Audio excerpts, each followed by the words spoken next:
आशा करता हूं आप सब बहुत अच्छे होंगे। मेरा नाम है सिद्धांत अग्निहोत्री। स्टडी ग्लोस पे आपका बहुत बहुत स्वागत है। आज हम इंडोनेशिया की बात करेंगे। तो भारत इंडोनेशिया से क्या सीख सकता है, तो देखेंगे। तो ये आप देख सकते हैं, ये पूरा का पूरा इंडोनेशिया का आइलैंड है, ठीक है, व्हाइट में। Jakarta is the capital. तो इंडोनेशिया एक बहुत ही इंपॉर्टेंट देश है और भले ही यहाँ पे ज्यादातर पॉपुलेशन मुस्लिम है, 90% पॉपुलेशन मुस्लिम, बट आपको बता दूं कि हिंदुइज्म यहाँ पे प्रैक्टिस किया जाता है, ठीक है। महाभारत रामायण की कहानियां जो हैं वो यूनिवर्सिटीज़ में बताई जाती हैं। भगवान श्री कृष्ण का स्टैचू, जब वो अर्जुन को संदेश दे रहे हैं, 23 फीट लंबा स्टैचू जो जकार्ता के बीचों बीच वो स्थित है। गणेश, भगवान गणेश की पूजा की जाती है, लक्ष्मी की पूजा की जाती है। राम, भीम, अंगद, ये कॉमन नेम्स होते हैं इंडोनेशिया में, ठीक है। और एक बहुत ही लिबरल कंट्री है ये। लगभग हर घर में आपको, जैसे बाली की अगर बात करेंगे तो बाली में आपको, बाली, अब जैसे बाली आइलैंड है, वहां पे सबसे खूबसूरत और सबसे मोस्ट विजिटेड आइलैंड है वहां पर का बाली। तो बाली में भी आपको बहुत सारे मंदिर मिल जाएंगे। आपको बता दूं कि आइलैंड पे हजारों मंदिर हैं, हजारों, ढेरों मंदिर हैं, और यहां पे पूजा होती है। महाभारत रामायण को सेलिब्रेट किया जाता है। भगवान गणेश, लक्ष्मी, एवरीवन, जो भी हिंदू डाइटीज है ना, पूजा होती है। सिंबॉलिकली यहां पे इनको रखा जाता है। बट ये हिंदुइज्म इतना ज्यादा इस्लामिक कंट्री होने के बावजूद, कहानी छुपी है दोस्तों। आज से 2000 साल पहले जब यहां पे इंडियन ट्रेडर्स आए इधर पे, और तब उन्होंने इंट्रोड्यूस कराया कि हम भारतीय हैं भाई। हालांकि यही बसावट इन्हीं भारतीयों ने ही की थी यहां से आके, क्योंकि आइलैंड है ये, तो ट्रेड बहुत बढ़िया होता था। कहानी आगे बढ़ती है। श्री विजया एम्पायर, जो कि अगेन बहुत ही बड़ा एम्पायर, हिंदुइज्म वहां से फिर प्रमोट, किंग शैलेंद्र, बड़े इंपॉर्टेंट राजा। फिर चोल एम्पायर आया आज से 1000 साल पहले। चोल ने यहां पे पूरा का पूरा कब्जा किया। अब वो भी हिंदू एम्पायर। महापति एम्पायर आया, ठीक है, वो भी एम्पायर हिंदू एम्पायर था। उसके बाद फिर सल्तनत आई 16th सेंचुरी के बाद। लेकिन वहां से फिर इस्लाम आया। धीमे धीमे इस्लाम में लोग यहां पे कन्वर्ट हुए और इस्लाम ने, लेकिन बहुत ही लिबरल है, मैंने बताया। उसके बाद फिर कॉलोनियल पावर्स आई, है ना। स्पेन और पुर्तगाल ने, क्योंकि स्पाइस ट्रेड बहुत बढ़िया, स्पाइस मसाले यहां पे बहुत बढ़िया मिलते थे। ये जो आइलैंड है ना, छोटे छोटे आर्कीपेलगो है बेसिकली।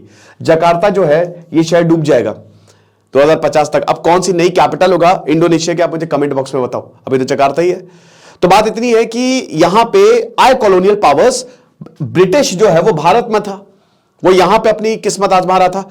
डच जो है ना, इसको डच ईस्ट इंडीज भी बोला जाता है इंडोनेशिया को।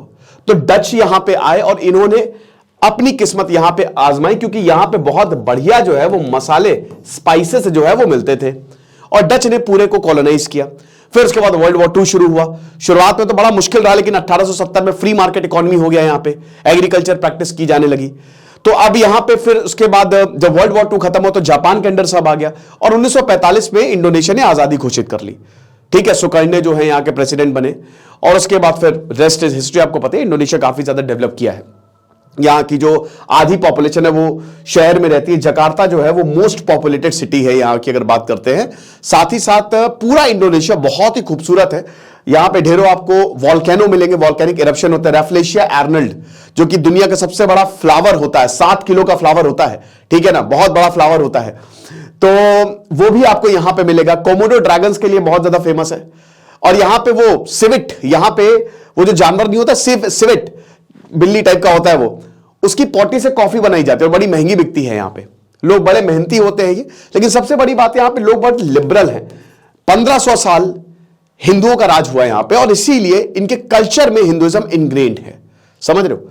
बाली, जैसा कि हमने बताया कि सबसे ज्यादा हॉलीडे बाली में ही मनाया जाता है, बहुत ही खूबसूरत है। यहां पे लोग आते हैं, खूबसूरती का मजा लेते हैं। लेकिन दोस्तों आपको एक चीज बताता हूं कि जैसे भारत में क्या है, हम जरा कंपेयर करेंगे। इंडोनेशिया में हिंदुइज्म बहुत प्रैक्टिस किया जाता है। नाम वहां पे राम, भीम, जो ताकतवर भीम के नाम पे रखते हैं, ठीक है ना। बहुत सारे गरुड़, आपको बता दूं जो विष्णु की सवारी है, गरुड़, वो सिंबल है इंडोनेशिया का। That is the official emblem. तो ये चीज है। तो आप समझ ही सकते हैं कि हिंदुइज्म कितना ज्यादा इंग्रेंड है। ढेरों हजारों टेंपल है। लेकिन जो मंदिर है ना यहां पे जो पुजारी है वो नॉन ब्राह्मण्स हैं। बहुत सारे पुजारी नॉन ब्राह्मण्स हैं, और एक इक्वालिटी हमको देखने को मिलती है, जो कि कहीं ना कहीं भारत में हमको देखने को नहीं मिलती। तो यहां पे जो मंदिर है, जैसे बैसाखी मंदिर जो है, वहां हर हर कुल के गॉड है और अलग अलग कास्ट आती है यहां पे पूजा करती है। भारत में अभी भी कई जगह पे कुछ मंदिरों में, हर मंदिर में नहीं कह रहे, लेकिन कुछ मंदिरों में थोड़ा बहुत भेदभाव होता है जो कि हटाना पड़ेगा। एक तो ये हमको सीखने की जरूरत है। यहां पे औरतें भी पुजारी होती। कौन से मंदिर में आपको औरतों ने, देखिए जो अर्ली वैदिक पीरियड था ना, वहां पे सारा बड़ा काम औरतें ही करती थी, ठीक है। और औरतें शक्ति का स्वरूप हैं, शक्ति है वो, समझ रहे हो। सारा बड़े काम, सब पूजा हवन पंडित सब औरतें होती थी। और अभी इंडोनेशिया में भी बहुत सारे मंदिरों में आपको औरतें पुजारी मिल जाएंगी, भारत में है नहीं है।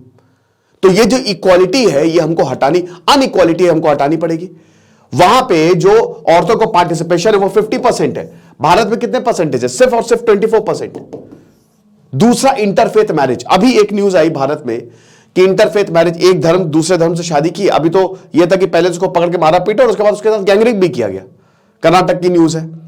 भारत में जो इंटरकास्ट मैरिज वो 6% है, अरेंज मैरिज यहां पे 94% है। नो वंडर यहां पे इतने सारे डाइवोर्स क्यों हो रहे हैं।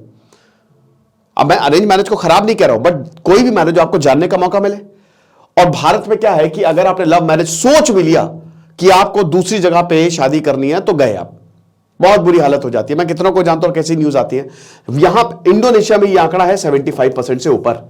वहां पे आराम से लोग शादी करते हैं, मंदिरों में जाते हैं, फिर अपने एंसेस्टर्स की पूजा करते हैं। तो ये इक्वालिटी आपको इंडोनेशिया में देखने को मिलेगी, जो कि भारत में नहीं है। और भारत में ये होना चाहिए। Intercaste marriage, inter religion marriage, इस पे कौम को प्रमोट करना चाहिए, कोई प्रॉब्लम नहीं है इसमें, समझ रहे हो। अगर हमको इक्वालिटी लेके आना है तो ये हम इंडोनेशिया से सीख सकते हैं, वहां के हिंदुइज्म से सीख सकते हैं। और फिर औरतों का जो पार्टिसिपेशन है, वहां पे आपको औरतें हर स्ट्रीम में मिलेगी। वहां पे पुलिस में आपको औरतों का बहुत ज्यादा योगदान देखने को मिलेगा। वहां पे औरतों को एक वर्जिनिटी टेस्ट पास करना होता है पुलिस में जाने के लिए, खाली खूबसूरत लड़कियों को रखते हैं वहां पे, ठीक है। मैट्रीलिनियर सोसाइटी भी वहां पे देखने को मिलती है, बहुत प्रोग्रेसिव सोसाइटी है। लेकिन भारत में औरतों का पार्टिसिपेशन बहुत कम है। औरतों को पहले ही स्टीरियोटाइप्स कह रहे, तुम तो घर बैठो, तुम्हारा तो जो जन्म है वो सब बच्चे संभालने के लिए हुआ है, ऐसा नहीं है। औरतों का पार्टिसिपेशन हो जाए भारत में भी, अगर औरतों का ज्यादा पार्टिसिपेशन हो जाए तो भारत की जीडीपी 3 गुना बढ़ेगी। लेकिन ये हमको इंडोनेशिया में देखने को मिलता है। तो ये कुछ चीजें हैं जो भारत है, भारत के हिंदूज इंडोनेशिया के हिंदूज से सीख सकते हैं, समझ रहे। तो ये छोटा सा लेक्चर था। अच्छा, ये एक आर्टिकल था बेसिकली टाइम्स ऑफ इंडिया में, तो मुझे बड़ा पसंद आया, मैंने सोचा आपको बताऊं। कल लास्ट डेट है हमारे कोर्स की, तो 200+ hours test series, current affairs, ये सब कुछ आपको मिलेगा। तो कोर्स को अवेल करें। Thank you so much.